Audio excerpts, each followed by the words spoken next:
임상심리사를 준비하시는 여러분 안녕하십니까? 유상현입니다. 임상심리사는 이제 우리가 그 첫 번째 과목인 이제 심리학개론 부분들을 좀 살펴볼 텐데요. 이 심리학개론은 이 개론이라는 이야기에서도 나와 있듯이 여러 가지 분야들을 이렇게 개괄적으로 모아놓은 부분이다, 이렇게 이해하시면 되겠고요. 이 부분은 굉장히 범위가 넓고 외워야 되는 부분들이 많기 때문에 여러분께서 공부하시는데 굉장히 좀 어려움을 느끼실 수가 있습니다. 그렇지만은 여기에 이제 깊이 있는 이해보다는 이제 넓은 범위의 이제 범위들을 커버하는 그런 부분이라서 이 부분 중에서 중요한 부분이 무엇이다, 이런 것들을 좀 염두에 두시고 보시면 되겠고요. 그 파트 1의 이제 심리학개론 부분들은 주로 이제 그 객관식 문제로 많이 활용이 되고 있습니다. 그래서 그 내용들을 보시면 뭐 1장의 발달심리학, 2장의 성격심리학, 3장의 학습심리학, 인지심리학, 4장의 연구방법론, 그리고 5장의 사회심리학, 그리고 6장의 기타심리학 해가지고 이제 정서와 동기와 관련된 심리학에 대한 내용들이 나와 있습니다. 그래서 이 광범위한 부분에 나와 있는 부분이고, 여기에 있는 부분 중에 중요한 부분들을 모아놓은 것이기 때문에 외워야 될 내용들이 더 많다, 이렇게 이해하시면 되겠고요. 여기에 나와 있는 내용들 그렇다고 이렇게 모든 부분들을 다 암기해야 되냐, 그런 것은 아니고 그 내용들을 이해하시면서 중요한 부분들, 꼭 외워야 되는 부분들을 저하고 같이 공부하시면 되겠습니다. 그러면 이제 챕터 1을 보시겠는데요. 챕터 1에 보시면 발달심리학 이렇게 나와 있습니다. 그래서 발달이다, 발달하는 것이다, 인간이 이렇게 발달하는 과정, 그 과정을 연구하는 학문이다, 이렇게 이해하실 수가 있겠죠. 거기에 이제 앞에 박스에 쳐져 있는 부분에 정리가 되어 있는데요. 발달심리학은 인간의 전생애에 걸친 모든 발달적 변화의 양상과 과정을 연구하는 학문이다, 이렇게 정의를 하고 있죠. 발달심리학. 그래서 발달심리학은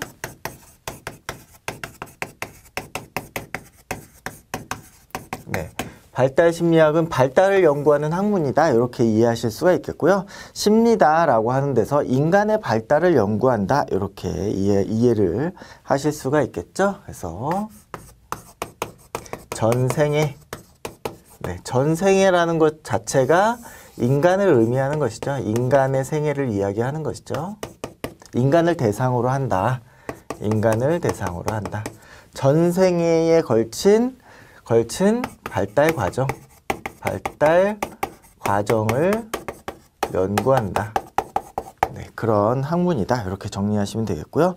여기에서 어떤 뭐 신체적, 정신적, 사회적, 그리고 경험적인 어떤 변화를 이야기한다. 전생에 걸칠 발달 과정을 연구하게 된다라는 거. 그 밑에 이제 교재 2번에 보시면 발달심리학은 유아나 아동과 같은 생애 초기 연구에 집중되어 있는 경향이 있다, 이렇게 나와 있는데요. 우리가 이제 발달이라고 하는 것은 이제 성장의 개념을 포함하고 있죠. 이 성장의 개념이라는 것은 이제 육체적인 어떤 성장들을 이야기하는데, 아이나 어린이들, 이런 그 유아동들이 특히 이제 이런 성장의 어떤 그 신체적인 성장이 뚜렷한 시기이기 때문에 이런 그 유아동에 있어서 더 많이 초점화가 되어 있다라는 거 이해하시면 되겠고요. 그렇지만 이제 변화라는 것은, 이런 발달은 전생에 걸친 것이다, 이렇게 정리하시면 되겠습니다. 그래서 이제 발달심리학의 연구 영역 해가지고 두 가지가 나오는데요. 첫 번째가 현상기술 연구, 두 번째가 발달기제 연구다. 이런 발달심리학을 연구하는 것은 이제 두 가지로 나눌 수가 있는데, 현상기술 연구가 있고, 두 번째가 발달기제 연구가 있다. 발달기제. 그래서 이 현상기술이라는 것은 말 그대로 그 나타난 현상을 기술하는 것이죠. 그래서 현상기술 연구, 이렇게 이야기할 수 있고, 심리적 특성이 변화해 가는 양상을 기술하는 것이다. 그래서 심리적 특성, 변화, 양상을 기술하는 것이다, 이렇게 이해하실 수가 있겠고요. 그럼 발달 기제 연구는 무엇이냐? 발달 기제 연구는 과정을 추론하고 네, 이론화시키는데 중점을 두는 그런 연구다. 그래서 이렇게 현상 연구랑 발달 기제 연구 이렇게 나눌 수가 있다는 거 정리하시면 되겠습니다. 밑에 1절에 발달의 개념과 설명 이렇게 나와 있고요. 여기 나와 있는 내용들은 이제 개략적인 내용들이기 때문에 교재를 통해서 보시면 됩니다. 그래서 발달이라는 것은 전생에 걸쳐서 나타나는 변화이다. 이렇게 이야기할 수 있고, 출생에서부터 죽음에 이르기까지 단계적으로 연속성을 가지고 일어나는 변화 과정이다. 이렇게 얘기할 수가 있습니다. 이러한 발달은 성장의 개념을 포함하기도 하지만은 꼭 상승적인 변화만 일어나는 것이 아니라 하강적이고 퇴행적인 변화도 일어난다. 그래서 이러한 발달 과정에는 꼭 상승적인 성장 발달만 있는 것이 아니라 하강적인 발달도 있다. 하강적인 퇴행적인 부분도 있다. 이렇게 이해하실 수가 있겠고요. 성장이라고 하는 것은 어떤 단계에 이르는 증가하는, 그러니까 어떤 단계에 이를 때까지 증가하는 양적인 증가, 그래서 즉 어떤 신체적인 증가, 양상, 이런 것이 성장이다. 이렇게 정리하시면 되겠습니다. 밑에 그 다음 페이지에 보시면 인간 발달에 영향을 미치는 요소 이렇게 나와 있고요. 인간 발달에는 그러면 이 발달에 어떠한 것들이 영향을 미칠 것인가 하는 것이죠. 그래서 여기 이런 우리가 발달을 연구하는 데 있어서 발달에는 어떤 것이 영향을 미칠 것인가. 첫 번째가 이제 생물학적인 요소, 두 번째가 심리적 요소, 세 번째가 환경, 사회 문화적 요소다. 이렇게 얘기할 수 있겠고요. 이런 내용들은 아마 여러분들이 기존의 어떤 그 배경 지식으로 충분히 이해하실 수가 있는데요.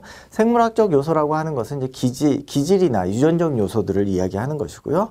심리적인 요소라고 하는 것은 이제 그 인간 내부 또는 내부와 개인과 어떤 그 환경과의 상호작용, 이런 것들을 이야기하는 것이고, 그 다음에 환경적 요소는 뭐 가정, 그 다음에 어떤 사회 문화, 그리고 어떤 양육 과정, 이런 그 환경적인 부분에서 학습과 사회화에 영향을 주는 부분들이 이제 환경적, 사회 문화적 요소다. 이렇게 얘기할 수가 있겠죠.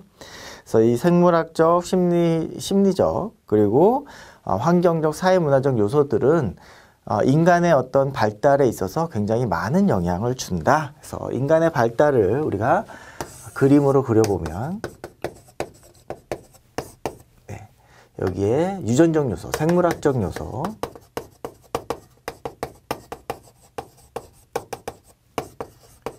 유전이나 기질, 그리고 여기에 이제 심리적 요소, 심리적 요소에는 어떤 개인의 내적 특성, 그렇죠? 내적 특성들. 그 다음에 여기에 이제 우리가 환경적 요소들. 이 환경적 요소에는 뭐 가정이라든지 사회, 문화와 같은 이런 요소들이 영향을 줄 것이다. 그래서 이런 개인의 발달에 많은 영향을 주고 있다. 이렇게 이해하실 수가 있겠죠. 3번에 인간 발달의 원리 이렇게 나와 있습니다. 일단 굵은 부분만 먼저 읽어보시면 발달은 변화 과정을 포함한다. 그리고 이러한 발달의 양상은 예측이 가능하다. 많은 학자들이 발달 단계 이론에서 이야기하고 있기 때문에 예측이 가능하다. 이런 것이죠. 그래서 이러한 예측은 예측할 수 있는 이런 발달들은 일정한 방향으로 나가게 되고 이 발달에는 어떤 최적화된 그런 결정적인 시기가 있다라는 것이죠. 그리고 모든 발달 단계 또는 발달 시기마다 그 시기에 정해져 있는 과업, 이런 것들이 성취될 것이다라는 기대가 있다라는 것이고, 이런 발달은 누적되는 과정이다라는 것이죠. 앞에 어떤 발달이 누적이 되면서 뒤에 발달들에 영향을 주는 그런 발달의 점성성들을 이야기합니다. 개인의 발달 과정을 비교해보면 이런 개인차가 있겠고요. 그리고 이런 발달의 원리는 분화와 통합의 원리, 그리고 이 유전과 환경의 상호작용의 원리로 이루어진다. 이런 인간 발달은 연속적이고 예측이 가능하지만은 연령이 들면 들수록 환경의 영향들을 더 많이 누적해 왔기 때문에 예측이 조금 더 어려워질 수 있다. 이런 내용입니다. 그래서 인간 발달에 대한 원리들, 이 원리들을 조금 정리를 해볼 필요가 있는데요. 인간 발달의 원리.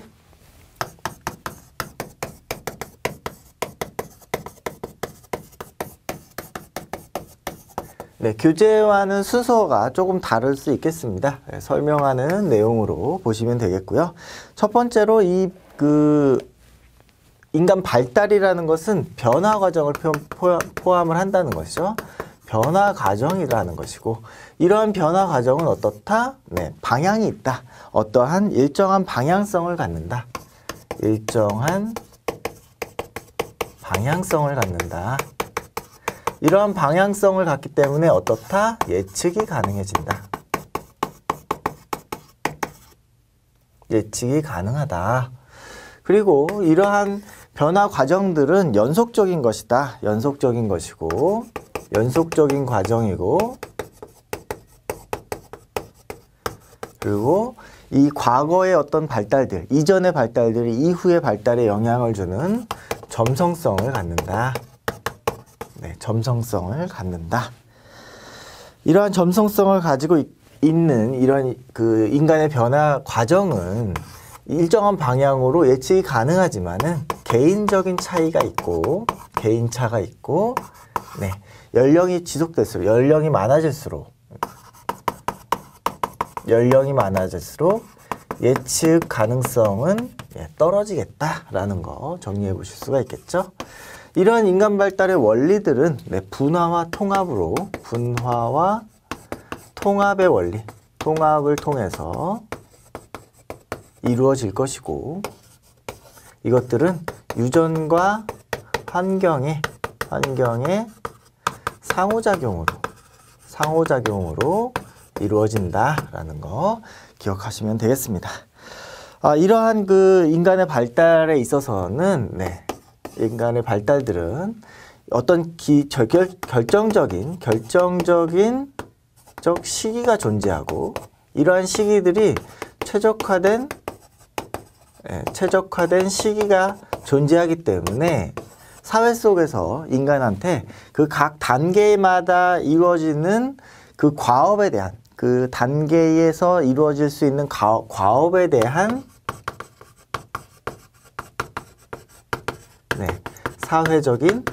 사회적 기대가 존재한다라는 것이죠. 그래서 이러한 기대들을 우리가 갖게 된다. 인간 발달이 이러한 방향성을 갖고 있다. 예측도 가능하다. 하지만 개인차도 있고, 나이가 많아질수록, 연령이 많아질수록 예측력은 떨어질 것이다. 라는 거 정리해 보시면 되겠고요. 이러한 발달의 과정들은 분화와 통합의 과정이고, 유전과 환경의 상호작용을 통해서 이루어지는 것이고, 최적화된 시기가 존재하기 때문에 거기에서 이루어질 수 있는 과업에 대해서 우리는 기대가 존재한다. 사회적인 기대가 존재한다. 라는 것이죠. 그래서 우리가 아이들이 이제 아기가 태어나서 성장하는 그런 과정들을 여러분들이 이제 추리를 해보시면, 유추해 보시면 아마 쉽게 이해가 되실 텐데요. 아이가 이제 어느 정도가 되면, 그죠? 젖을 떼고, 그 다음에 이유식을 먹게 되는 것들을 우리가 예측할 수가 있겠죠. 그 시기는 이제 개인마다 조금씩 개인차가 있겠지만은 그러한 최적화된 시기가 있는 것이고, 그렇기 때문에 우리는 이제 엄마들이 이 시기가 되면 이유식을 해야 되는데, 이 시기가 되면 또 말을 해야 되는데 하는 어떤 사회적인 기대가 존재하는 것입니다. 이러한 이제 발달이라는 것이 연속적인 과정이고, 이런 모든 변화 과정들을 포함한다. 이렇게 정리하시면 되겠죠. 그 다음에 이제 제2절에 보시면 연구 주제 내용이 나와 있는데요. 이 내용들은 우리가 판서 내용을 좀 지우고 정리해 보도록 하겠습니다. 제2절의 발달 심리학 연구 주제입니다. 사실 이 발달 심리학은 어떻게 보면 거의 인지 발달에 많은 어떤 부분들이 할애되어 있다 이렇게 이해하실 수가 있겠고요. 물론 육체적인 성장 이런 과정들도 중요하지만은 심리학적으로는 이런 인지 과정의 발달이 굉장히 우리가 관심을 갖고 있는 포커스가 되는 그런 부분이다.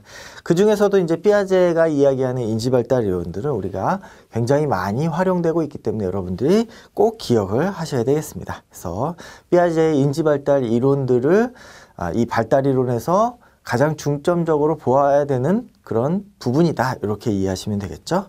주요 개념 내용이 나와 있고요. 네, 피아제는 인지를 유기체가 환경에 생물학적으로 적응하는 한 형태로 보았다라고 이야기하고 있죠.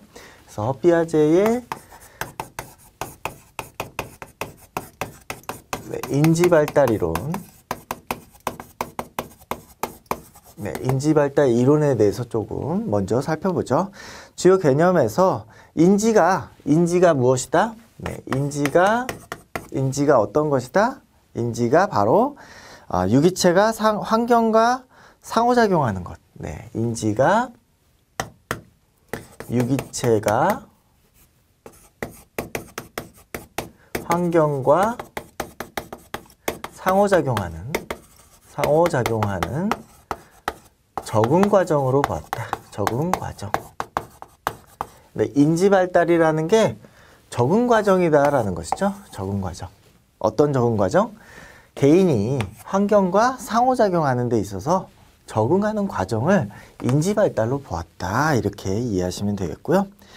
여기에서 이제 그 피아제가 이야기하는 가장 중요한 개념이 평형화가 나오는데요.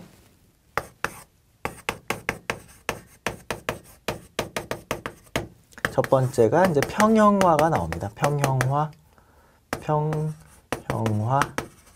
평형화라고 하는 것은 바로 인지 발달에 있어서 적응하는 과정을 바로 평형화다 이렇게 이야기하는 것이죠. 그래서 개인이 스스로 자신의 인지 구조를 형성하고 재구성하는 기능으로 평형화라고 했다. 적응 과정이다. 이것이 적응 과정을 바로 이제 평형화라고 했다. 이 평형화에는 두 가지 개념이 있는데요. 첫 번째가 바로 동화라는 개념이 있고, 두 번째가 동화와 그 다음에 조절, 조절이 있네요. 조절. 그래서 동화와 조절 이 두 가지로 이 적응 과정을 나눴다라는 것이죠. 그러면 동화는 무엇이냐? 동화라는 것은 있는 기존의 틀에 맞추는 것. 기존의 틀에 맞추는 것이 동화다. 기존 틀에 맞추는 과정, 맞춤. 이것이 이제 동화다. 우리가 이제 기성복이다. 이렇게 얘기할 수 있겠죠. 기성복처럼 만들어져 있는 것에 그냥 사람이 몸을 맞추는 것이죠. 기존 틀에 맞추는 것. 조절이라는 것은 기존 틀에 맞출 수가 없기 때문에 수정하는 과정이시죠. 그래서 수정하는 과정이 있는 것이죠. 그래서 틀에 맞지 않아서 이게 틀에 맞출 수가 없기 때문에 틀을 수정하는 그런 과정을 조절이다. 이렇게 얘기하고 있습니다. 교재의 내용 보시면 동화에 자기 나름대로 기존에 이해했던 틀에 맞춰서 어떤 환경의 대상들을 이해하고 해석하는 것이다. 예를 들어서 치와와를 본다면 개의 도식에 맞춰서 작은 개구나 라고 이해할 수 있겠죠. 조절이라는 것은 기존의 틀로 이해할 수가 없을 때 그 틀을 수정하는, 변화시키는 그런 과정이고, 예를 들어서 엄마 젖을 빨던 도식을 활용해서 젖병을 빨 때는 동화를 하지만 컵으로 우유를 마시게 될 때는 기존의 젖빨기를 수정해서 조절해야 되는 경우이다. 그래서 젖을 빨 때하고 컵으로 물을 마실 때하고는 그죠? 우리가 알고 있는 기존에 이해했던 그 틀이 달라질 수밖에 없다. 여기에 이제 도식이라는 얘기가 나오고 있는데요. 도식은 우리가 스키마다 이렇게 얘기하고요. 스키마. 그래서 스키마는 밑에 이제 주석에 나와 있지만 추상적으로 되어가는 과정을 이제 스키마다 이렇게 얘기했고요. 우리가 이제 외부의 사물, 그러니까 환경을 이해하는 데 쓰이는 반응의 틀을 스키마다 여기에 나와 있는 요 틀이죠. 기존 틀, 요 틀, 요것이 바로 스키마다 이렇게 이해할 수 있겠고, 이 틀은 어떤 역할을 하느냐? 네, 환경을 이해하는데 쓰이는 틀이 되는 것이죠. 우리가 어떠한 그 외부의 대상들을 이해할 때 우리가 그냥 그 있는 그대로 이해하는 것처럼 느껴지지만 사실은 우리 안에 이미 알고 있었던 그런 경험적인 틀, 도식이 존재한다는 거죠. 이런 도식을 통해서 환경을 이해하는 것이고, 이런 도식이 있을 때 그냥 기존에 있던 그 도식을 맞추면 동화가 되는 것이고, 이 도식을 수정하는 과정을 거치면 이제 조절이 된다. 이렇게 정리하시면 되겠습니다. 그래서 인간의 첫 번째 도식이 이제 빨기 도식이다. 이렇게 얘기하는데요. 그래서 아기들이 어떤 그 물건만 보면 이제 입으로 가져가서 빠는 그런 도식을 갖게 됩니다. 밑에 인지 발달 단계가 있는데요. 인지 발달 단계는 굉장히 이제 중요한 내용들이 많이 있습니다. 그래서 인지 발달 단계들은 조금 외워두시는 게 필요한데요.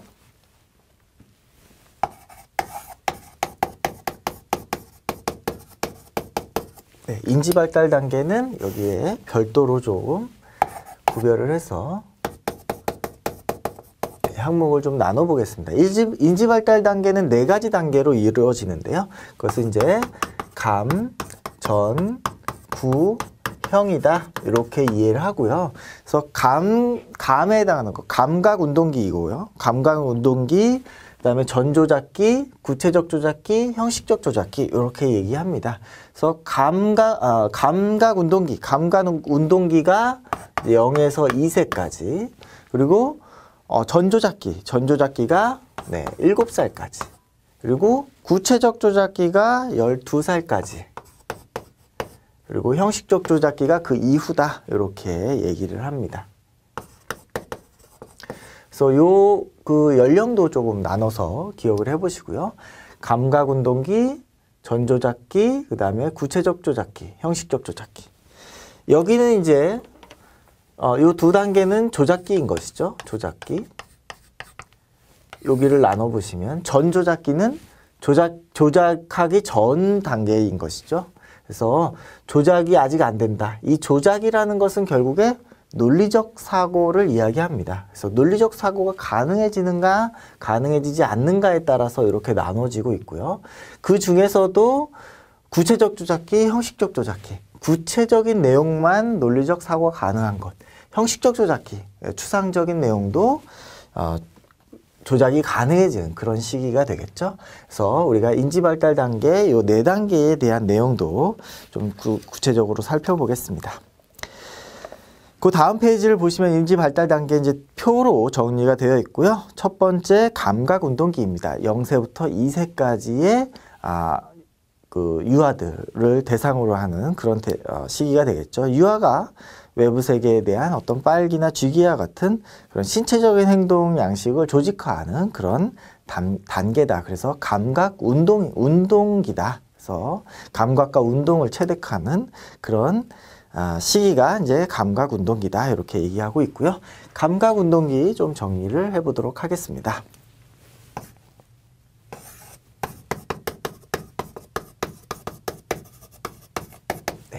0세에서 2세다. 감각운동기에서 우리가 취득해야 되는 것은 감각과 운동의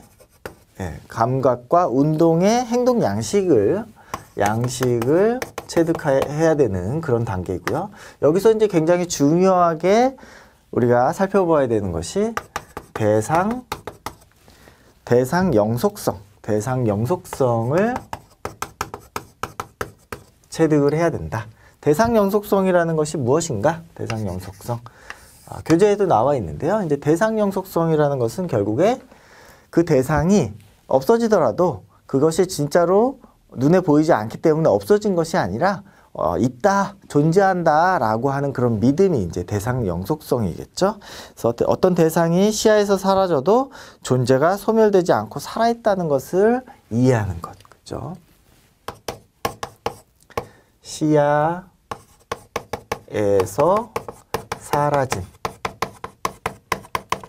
존재에 대한 믿음이 바로 대상 영속성이죠. 그래서 시야에서 사라졌다고 해가지고 이 존재가 죽은 것이 아니다라는 그런 것에 대한 믿음, 그것이 이제 대상 영속성이다. 대상이 지속하고 있다, 영속하고 있다라고 하는 그런 믿음이죠. 그래서 감각 운동기에는 이 대상 영속성을 획득하는 것이 굉장히 중요하다. 그 감각 운동기도 총 6단계로 좀 나누어서 보고 있는데요. 그 6단계, 하위 단계 6단계가 있고요. 이 6단계를 나눠보면 이렇게 되겠습니다. 그래서 하위 단계, 첫 번째가 바로 반사활동 단계가 되겠죠. 반사활동. 네, 두 번째가 1차 순환기. 1차. 세 번째 단계가 2차 순환. 네 번째 단계가 네 번째 단계가 바로 2차 도식 협응. 네, 2차 도식 협응 단계. 다섯 번째 단계가 3차 순환. 그리고 여섯 번째 단계가 바로 여섯 번째 단계가 상징적 표상 단계. 상징적 표상 단계. 이렇게 이제 6단계로 나누어지는데요. 이 반사활동 단계는 반사활동만 있는 것이죠. 그래서 출생에서부터 1개월을 반사활동 단계다. 그리고 이제 1차 순환이 4개월까지, 그리고 2차 순환이 8개월까지. 그 다음에 도식 협응이 12개월, 돌 때까지. 그리고 3차 순환이 18개월까지.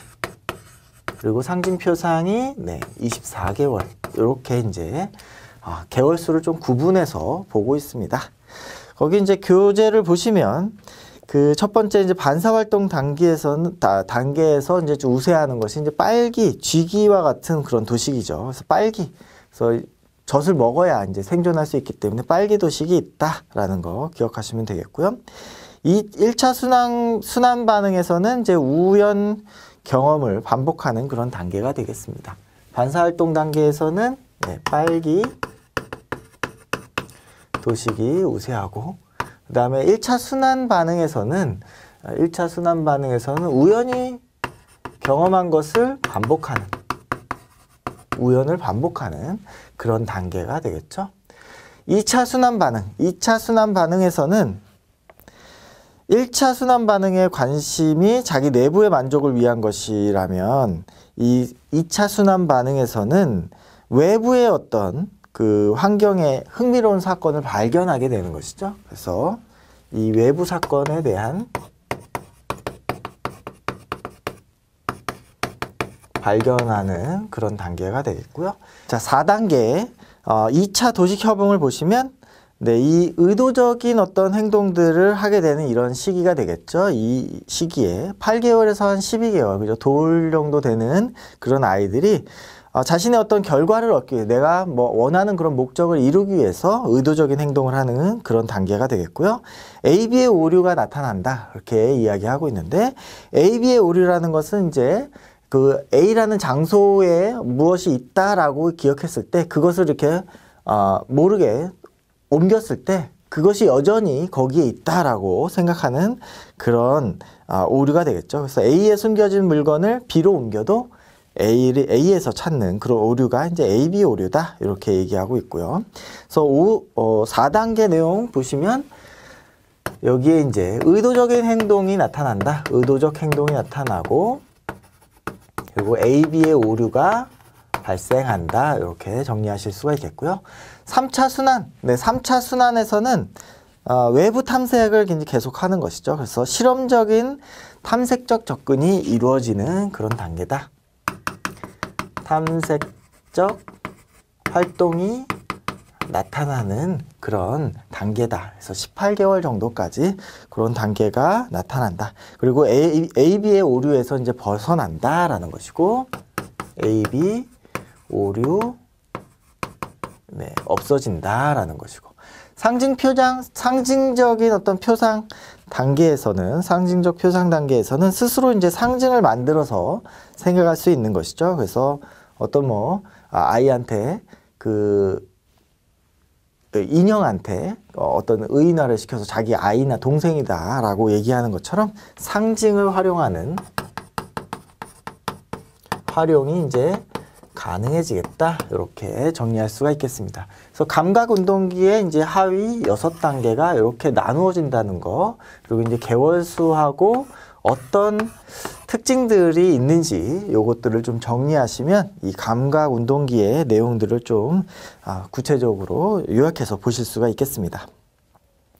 밑에 정리 내용들이 나와 있고요. 그래서 반사기능 단계에서 빨기와 같은 도식을 통해서 반사행동으로 움직이다가 어떤 적응적인 도식을 발달시키겠죠. 우연한 경험들을 이제 반복하면서 거기에 이제 적응하는 도식들을 발달시키고, 그 다음에 사물에 관심을 갖고 탐색적인 행동들을 보이고, 그 다음에 의도적인 어떤 그런 그 행동들, 자기의 어떤 결과를 얻기 위해서 의도적인 행동을 하고, 시행착오를 겪으면서 적극적인 탐색을 통해서 사물의 속성을 이해하려고 노력한다.